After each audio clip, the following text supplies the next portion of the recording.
100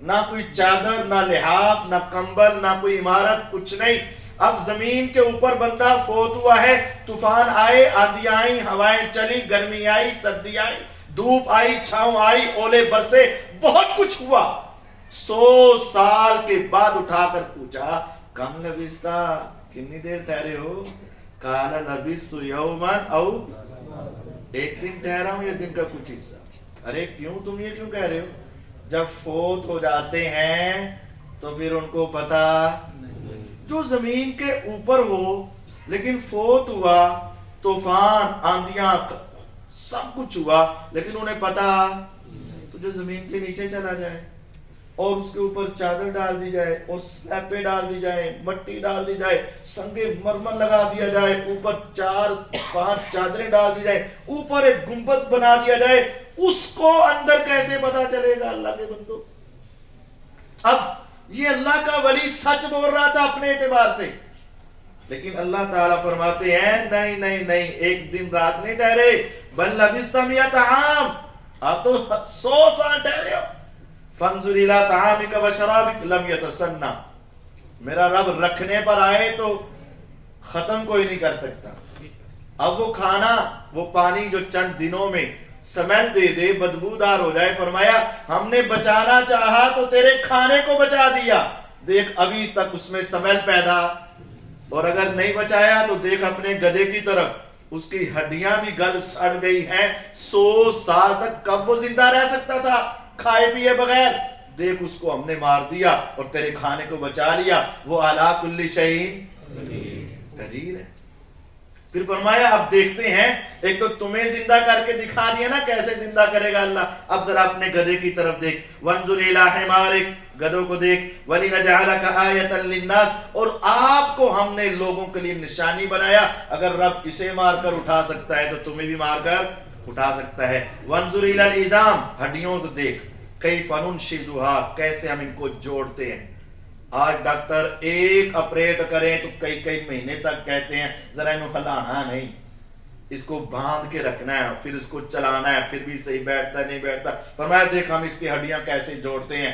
وانظر الی العظام، ہڈیوں کو دیکھو. کیف ننشزها، کیسے ہم اس کو جوڑ رہے ہیں. ثم نکسوها لحما، پھر مٹی کے ذرات اڑتے ہیں تو گوشت بنتے ہیں، گوشت بنتے ہیں تو وین بنتی ہے تو اس کے اندر سے خون چلتا ہے. ثم نکسوها لحما، پھر وہ سارا بن جاتا ہے. فلما تبین له، جب گدھا ہنہنانے لگا، چلنے لگا تو ان کے سامنے واضح ہو گیا. قال، تو وہ کہنے پر مجبور ہوئے، اعلم ان اللہ علی کل شیء قدیر. دو باتیں، اللہ مار کے زندہ کرنے پہ قادر ہے، اور جو مر جائے اسے اپنے حالات کا علم تو دوسروں کے حالات کا بھی علم نہیں ہوگا. اور جو اللہ تعالیٰ کے راستے میں خرچ کرتے ہیں ان کے لیے ایک بڑی بات اللہ تعالیٰ نے کی ہے کہ جب تم خرچ کرو نا اللہ کے راستے میں تو پھر اس کے ساتھ کسی کو تکلیف نہ دو. الذین ينفقون اموالهم فی سبیل اللہ، 262 نمبر آیت، جو اپنے مال اللہ کے راستے میں خرچ کرتے ہیں. ثم لا یتبعون ما انفقوا منا، خرچ کیا لیکن اس کا احسان نہیں چڑھایا، ولا اذا، اور تکلیف نہیں دی. لہم اجرہم عند ربہم، ان کو اجر ملے گا رب کے ہاں. اور جس نے احسان چڑھایا اس کا اجر ضائع، اور جس نے تکلیف دی اس کا اجر بھی. ہم احسان بھی چڑھاتے ہیں، تکلیف بھی دیتے ہیں. ایک احسان تو یہ چڑھاتے ہیں کہ سارے محلے کو بتاتے ہیں، اور اگر ہم سے کوئی لے رہا ہے تو ہم دے کر اس کو اپنا غلام سمجھتے ہیں، اور اگر وہ ہماری بات نہ مانے تو پھر ہم ساری باتیں سناتے ہیں. تیرے اتنے اے احسان کیتا، ایدو دیتا، ایدو دیتا، ایدو دیتا، میں تیرنا اے نیکی کی تو اے کرنا میں. اور تکلیف کیا ہے؟ تکلیف کی ایک بڑی بیماری یہ ہے، وہ راشن پکڑا رہا ہے نہ کہ ٹھہر جا یار تصویر لا لی. اس وقت جو راشن لے رہا ہے اور اس کی تصویر اتاری جا رہی ہے، ویڈیو بنائی جا رہی ہے، اور پھر اس کو دنیا کے سامنے پیش کیا جا رہا ہے، تو اس کے لیے کیا تکلیف دینی ہے؟ کون ہے وہ جو خود کہے یار تو مجھے دے اور میری تصویریں اتار کے لگا دے؟ اپنی عزت کا خیال ہے اور غریب کی عزت کا خیال نہیں ہے.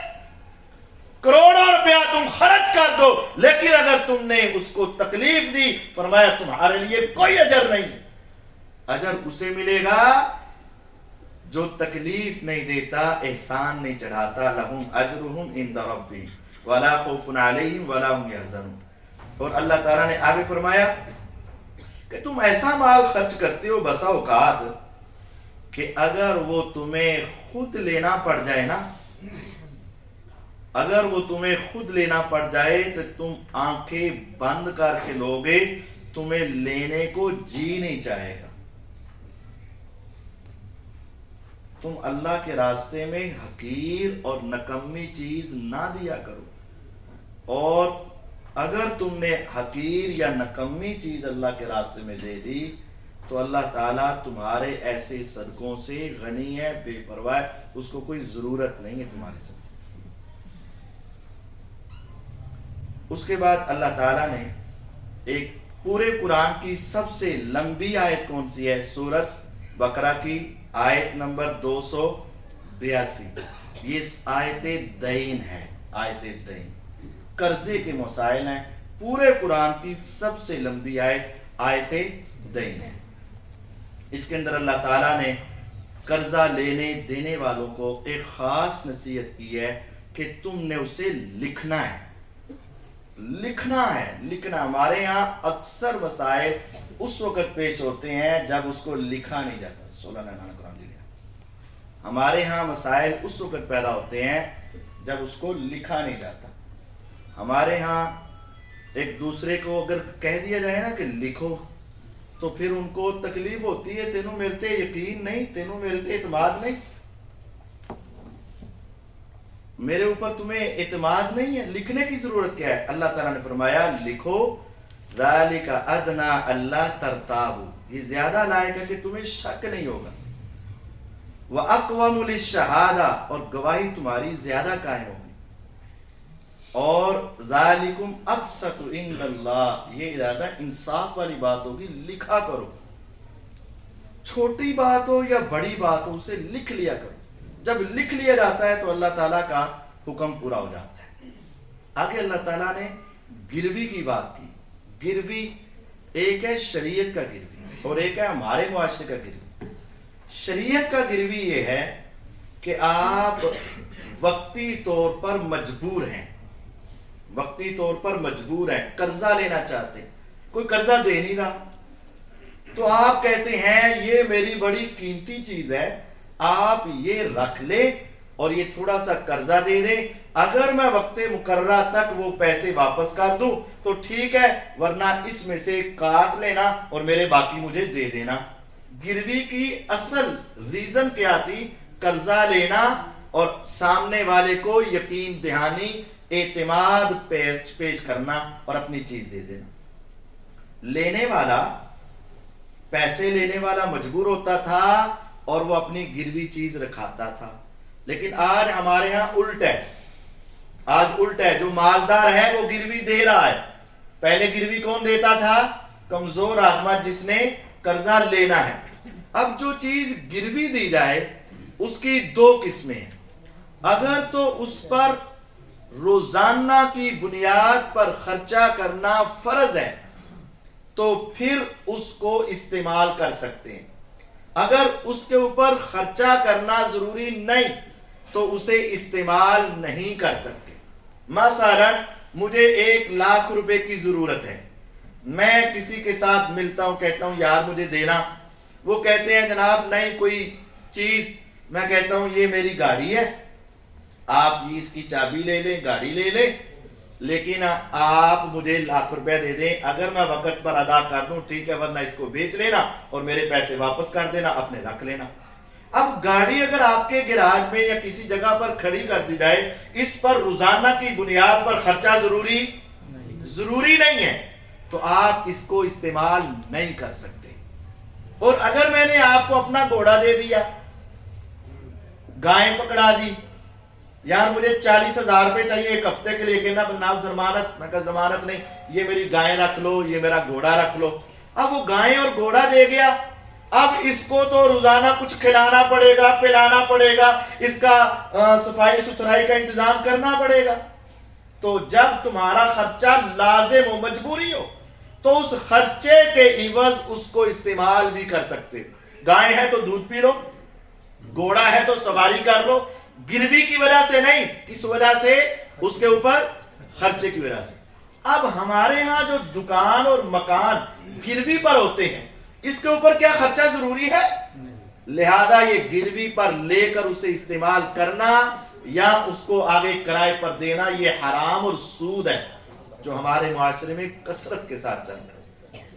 اس وجہ سے ہم نے تفصیل سے آپ کو یہ بات سمجھائی, گروی کے لین دین سے بچ جائیں. شریعت میں جو گروی تھا وہ اور تھا, جو ہمارے معاشرے میں گروی ہے وہ اور چل رہا ہے. اس کے بعد اللہ رب العزت نے سورۃ بقرہ کی آخری 2 آیات جو مانگو ان کو پڑھ کر اللہ تعالیٰ عطا فرماتے ہیں. اور اگر آپ یہ رات کو سونے سے پہلے 2 رکعت پڑھ کے سو جاؤ تو اللہ تعالیٰ آپ کو ساری رات کی تہجد کا ثواب عطا فرمائے. تو یہ 2 آیات پڑھ کر سونا چاہیے. اللہ رب العزت نے اس کے بعد مسلمانوں کو ایک عظیم واقعہ سنایا, سیدنا زکریا علیہ السلام کا. زکریا علیہ السلام سیدہ مریم کی کفالت کرتے تھے. سیدہ مریم کو جب ان کی والدہ حنا نے پیدائش ہوئی تو حنا نے کہا یہ اللہ کے راستے میں قربان ہے, وقف ہے, میں نے اللہ کے راستے میں وقف کر دیا, بیت المقدس کی صفائی ستھرائی ان کے ذمے. تو اس کی کفالت, بچی کی کفالت کی موقع آیا کہ کون کرے گا. قرآن دادی کی گئی, زکریا علیہ السلام کا نام نکلا, انہوں نے اپنی کفالت میں لے لی. ان کے رشتہ دار بھی تھے. زکریا علیہ السلام نے ان کا ایک کمرہ بنایا جہاں وہ عبادت کرتی, اللہ تعالیٰ کو یاد کرتی اور وہاں رہتی تھی. کلما دخل علیہ زکریا المحراب, جب کبھی بھی زکریا علیہ السلام محراب میں آتے, وجد عندها رزقا, تو دیکھتے کہ وہاں رزق ہے. دروازے بند ہیں, آنے والا کوئی نہیں, باہر جانے والی یہ لڑکی نہیں, لیکن اس کے پاس رزق ہے. تو آ کر پوچھا یا مریم انا لکی ھذا, اے مریم یہ تیرے پاس کہاں سے آیا. ایک نقطہ یہ ہے کہ گھر کے سربراہ کو اپنے گھر کے بچوں کے کھانے پینے اور ان کی چیزوں کی کیا رکھنی چاہیے. یہ پنسل تو میں نے لے کر نہیں دی اپنے بچے کو, یہ بیٹا یہ پنسل کہاں سے لی, یہ سکیل تو میں نے لے کر نہیں دیا اپنے بچے کو, بیٹا تو نے کہاں سے لیا, یہ جوتی تو ہماری ہے ہی نہیں, تو کہاں سے لے آیا. اور اگر کہیں چل شاباش میرا پتر ماجرا ان پہ کمال لگ گیا, تو یہ بڑا ہو کے چور ہی بنے گا. اپنی اولاد کی تربیت اور خیال رکھیں. پوچھا کہاں سے آیا, قالت ہوا من عند اللہ, کہنے لگی یہ کہاں سے آیا, اللہ کے پاس. ان اللہ یرزق من یشاء بغیر حساب, اللہ جسے چاہتا ہے بغیر حساب کے رزق دیتا ہے. اب سیدنا زکریا علیہ السلام نے دیکھا کہ ان کے پاس اللہ نے بے موسم پھل دیے ہیں. اب ہمارے جیسا ہوتا تو کہتے اوہ تسی تے بڑے ولی اللہ ہو, ذرا میرے واسطے دعا کرو. آسی او بندہ پھڑنا سی. اگر ہمارے سامنے کوئی ایسا ہوتا تو ہم نے اس کو پکڑ لینا تھا, یہ بندہ بڑی شے ہے. لیکن انہوں نے سیدہ مریم سے انہوں نے کہا اگر میرا رب سیدہ مریم علیہ السلام کو بے موسمی پھل دے سکتا ہے, وہی رب مجھے بھی بے موسمی اولاد دے سکتا ہے. اس سے نہیں مانگا بلکہ کس سے مانگا. آپ تمہارے سامنے بھی کوئی اللہ کا ولی آ جائے, کوئی اس کی کرامت نظر آ جائے, کوئی اللہ تعالیٰ کی عطا نظر آ جائے, اس کے پیچھے لگنے کی ضرورت نہیں, اس رب کے ساتھ رابطہ کرنے کی ضرورت. ہنالک دعا زکریا ربا. اب زکریا علیہ السلام اللہ کے پیغمبر تھے. میرا رب دے تو نبیوں کو دے, نہ دے تو نبیوں کو بھی نہ دے. دینے پر آئے تو سب کو دے دے, نہ ماننے والوں کو بھی دے دے, اور نہ دینے پر آئے تو انبیاء علیہ السلام کو بھی نہ دے. لیکن قبول کر لی رب نے دعا. انہوں نے دعا کی یا رب اگر تو ان کو دے سکتا ہے تو مجھے بھی دے سکتا ہے. تو فرشتے نے آ کر کہا اللہ تعالیٰ تمہیں دے گا. جب دعا اتنی جلدی قبول ہو جائے نا, بس سچی مچی قال ربی انا یکون لی غلام, یا رب میری اولاد کیسے ہوگی, پہلے مانگ لیا پھر کہا میری اولاد کیسے ہوگی؟ وقت بلغنی الکبر، میں تو بوڑھا ہو چکا ہوں، وامراتی عاقر، میری بیوی باندھ ہے، اس کی اولاد ہو نہیں سکتی۔ طبیبوں نے لا علاج کہہ دیا۔ قال كذلك اللہ يفعل ما يشاء، بات ایسے ہی ہے، تم بوڑھے ہو، وہ باندھ ہے، لیکن اللہ جو چاہتا ہے سو کر دیتا ہے، اس کو وسائل یا اسباب کی ضرورت نہیں ہے۔ پھر اللہ تعالیٰ نے سیدہ مریم علیہ السلام کو بھی بیٹا دیا، اس کو بھی بغیر خامند کے اولاد دینے کی بشارت آ گئی۔ انہوں نے کہا یا ربی انا یکون لی ولد، میری اولاد کیسے ہو سکتی ہے؟ ولم یمسسنی بشر، دنیا کا قانون یہ ہے مرد عورت ملیں گے تو اولاد ہوگی، اور میں گواہی دیتی ہوں آج تک کوئی مرد میرے ساتھ نہیں ملا، تو میری اولاد کیسی ہوگی؟ فرمایا کذالک، دنیا کا قانون یہی ہے، اللہ یخلق ما یشاء، لیکن وہ جو چاہتا ہے سو پیدا کرتا ہے، اسے اسباب کی ضرورت، وہ علی کل شیء قدیر ہے۔ پھر اللہ تعالیٰ نے آگے سے فرمایا اللہ تعالیٰ آپ کو ایسا پیغمبر دے گا، ایسا بیٹا دے گا، وَيُعَلِّمُهُ الْكِتَابَ وَالْحِكْمَةَ وَالتَّوْرَاةَ وَالْإِنْجِيلَ، اللہ تعالیٰ اسے کتاب سکھائیں گے، حکمت سکھائیں گے، تورات سکھائیں گے، انجیل سکھائیں گے۔ کتاب، حکمت، تورات، انجیل۔ تورات انجیل تو ہو گئی، وہ تورات وہ انجیل۔ کتاب حکمت کیا ہے؟ کتاب قرآن ہے اور حکمت حدیث ہے۔ وَيُعَلِّمُهُ الْكِتَابَ وَالْحِكْمَةَ وَالتَّوْرَاةَ وَالْإِنْجِيلَ، اور یہی دعا ابراہیم علیہ السلام نے مانگی تھی، ربنا وابعث فیہم رسولا منہم یتلو علیہم آیاتک ویعلمہم الکتاب والحکمہ، اے رب ایک آخری نبی بھیج دے جو ان لوگوں کو کتاب و حکمت تعلیم دے۔ وَاذْكُرْنَ مَا يُتْلَى فِي بُيُوتِكُنَّ، اے پیغمبر علیہ السلام کی بیویوں جو تمہارے گھروں میں پڑھی جاتی ہے، من آیات اللہ والحکمہ، اللہ کی آیتیں اور حکمت۔ آیات قرآن، حکمہ حدیث۔ عیسیٰ علیہ السلام کو اللہ تعالیٰ کتاب بھی سکھائیں گے، حکمت بھی سکھائیں گے، تورات بھی سکھائیں گے، انجیل بھی سکھائیں گے۔ اس سے ثابت ہوا کہ ابھی عیسیٰ علیہ السلام دوبارہ زندہ ہوں گے، کیونکہ اس وقت جب وہ تھے قرآن نازل، حدیث نازل، انہوں نے سیکھی، اللہ تعالیٰ ان کو سکھا کر بھیجیں گے۔ یہ اس بات کی دلیل ہے کہ عیسیٰ علیہ السلام نے دوبارہ واپس۔ دوسرا یہ فرمایا وَيُكَلِّمُ النَّاسَ فِي الْمَهْدِ وَكَهْلًا، گود میں بھی لوگوں سے بات کرے گا اور بڑھاپے میں بھی بات کرے گا۔ گود میں تو عجیب ہے، کیونکہ عام طور پر گود میں کوئی بات کرتا تو یہ تو عجیب ہے، لیکن بڑھاپے میں بات کرے گا یہ تو کوئی عجیب نہیں۔ ایتے غصہ نہ کرنا، بابے تو چوپ بھی نہیں کرتے، تو یہ کوئی عجیب تو نہیں تھا۔ یہ کیوں کہا گود میں بھی کلام کرے گا؟ یہ تو عجیب تھا، لیکن بڑھاپے میں بات کرے گا یہ کیوں؟ کیونکہ وہ 40 سال کی عمر سے پہلے 30 یا 33 سال کی عمر میں آسمانوں پہ زندہ اٹھائے گئے، ان کا آ کر کلام کرنا عجیب ہے، کیونکہ وہ بڑھاپے میں بات کریں گے، ان کا واپس آ کر کلام کرنا ایک عجیب بات ہے۔ اس وجہ سے اسپیشل کہا یہ وہ ہے جو بچپن میں بولے گا، کیونکہ بچپن میں کوئی نہیں بولتا، اور یہ وہ ہے جو زندہ اٹھائے جائیں گے جوانی میں اور واپس آئیں گے اور کہولت میں کلام کریں گے۔ جو شخص قرآن مانتا ہے اسے ماننا پڑے گا کہ عیسیٰ علیہ السلام دوبارہ زندہ ہوں گے اور آ کر کلام دوبارہ آسمان سے واپس آئیں گے اور کلام کریں گے۔ اگر کوئی آدمی کہے کہ وہ فوت ہو گئے اور چلے گئے، جیسا کہ مرزائیوں کا بھی عقیدہ ہے اور کچھ مسلمانوں کا بھی عقیدہ بنا ہوا ہے جو حدیثوں کو نہیں مانتے، غامدی صاحب وغیرہ، ان کا عقیدہ ہے کہ عیسیٰ علیہ السلام نے دوبارہ واپس نہیں آنا، حالانکہ یہ قرآن میں ہے کہولت میں کلام کریں گے، تو وہ کہولت کی عمر تو ان کی آئی نہیں، کتاب حکمت کی اللہ تعلیم دیں گے، ابھی کتاب و حکمت تو نازل ہوئی نہیں۔ یہ آیات بتاتی ہیں کہ وہ دوبارہ زندہ دوبارہ زمین پر آئیں گے۔ اللہ تعالیٰ میں سمجھنے، اپنے عقائد کی اصلاح کرنے کی توفیق عطا فرمائے۔ وآخر دعوانا ان الحمدللہ رب العالمین۔ وہ کل بتایا تھا نا کہ اللہ تعالیٰ نے فرمایا کہ ہفتے والے دن مچھیاں نہیں پکڑنی، ان کا ٹھیک ہے پھائی ڈالیں گے۔ تو اب جب گروی کہا جاتا ہے نا یہ سود ہے، بھئی کیوں سود ہے؟ کہ تم اس کو لے رہے ہو حالانکہ تمہیں اس کو استعمال کرنا جائز نہیں، تو چلو اسی کرایہ لے لینے، چلو ٹھیک ہے، تو ٹھیک ہے اس کا ₹1,00,000 کرایہ عام طور پہ ہوتا ہے، تو 2,000 دے دی، تو یہ کیا ہے؟ ہیلا ہے نا، دھوکہ ہے، حلال کو حرام کو حلال کرنے کا ایک طریقہ ہے، تو یہ تو ڈبل گناہ ہے، یہ دھوکہ بازی ہے، ڈبل گناہ ہے۔ ضیافت آپ کا انتظار کر